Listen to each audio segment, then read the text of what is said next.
Hello friends, ನಮಸ್ಕಾರ. ನಾಡ್ನುಡಿ ಲೈವ್ಗೆ ಸ್ವಾಗತ.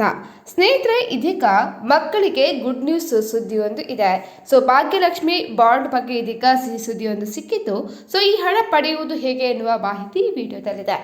ಕರ್ನಾಟಕ ಸರ್ಕಾರದ ಮಹತ್ವಾಕಾಂಕ್ಷೆಯ ಭಾಗ್ಯಲಕ್ಷ್ಮಿ ಯೋಜನೆಯಡಿ ನೋಂದಾಯಿಸಿಕೊಂಡಿರುವಂತಹ ಹೆಣ್ಮಕ್ಕಳು ಬಾಂಡ್ ಮೆಚುರಿಟಿ ಅವಧಿಯ ನಂತರ ಸುಮಾರು 1 ಲಕ್ಷ ರೂಪಾಯಿವರೆಗಿನ ಹಣವನ್ನು ಪಡೆಯಲು ಇದೀಗ ಕೆಲವೊಂದಿಷ್ಟು ಅಗತ್ಯ ದಾಖಲೆಗಳನ್ನು ನೀಡಬೇಕಾಗುತ್ತೆ.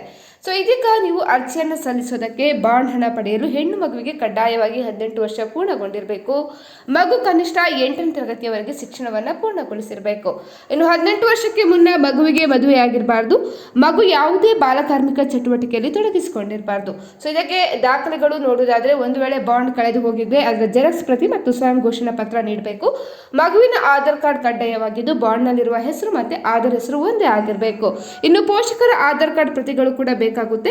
ಮಗುವಿನ ಫೋಟೋ ಕೂಡ ಇದಕ್ಕೆ ಮುಖ್ಯವಾಗುತ್ತೆ. ಇನ್ನು ಮಗುವಿನ ಹೆಸರಿನಲ್ಲಿರುವಂತಹ ಬ್ಯಾಂಕ್ ಖಾತೆ ಅಥವಾ ತಂದೆ ತಾಯಿಯೊಂದಿಗೆ ಹೊಂದಿರುವಂತಹ ಜಂಟಿ ಖಾತೆ ವಿವರ ಇರಬೇಕು.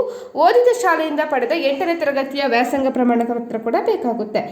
ಅರ್ಜಿ ಸಲ್ಲಿಸುವುದು ಹೇಗಪ್ಪ ಅಂತ ಹೇಳಿದ್ರೆ, ಫಲಾನುಭವಿಗಳು ತಮ್ಮ ವ್ಯಾಪ್ತಿಯ ಅಂಗನವಾಡಿ ಕಾರ್ಯಕರ್ತರ ಮೂಲಕ ಅರ್ಜಿಯನ್ನು ಸಲ್ಲಿಕೆ ಮಾಡಬಹುದು, ಅಥವಾ ನೇರವಾಗಿ ತಾಲೂಕು ಮಟ್ಟದ ಶಿಶು ಅಭಿವೃದ್ಧಿ ಯೋಜನಾಧಿಕಾರಿಗಳ ಕಚೇರಿಗೆ ಭೇಟಿಯನ್ನು ನೀಡಿ ಮೆಚುರಿಟಿ ಕ್ಲೇಮ್ ಫಾರ್ಮ್ ಪಡೆದು ಭರ್ತಿ ಮಾಡಿ ಸಲ್ಲಿಸಬಹುದು.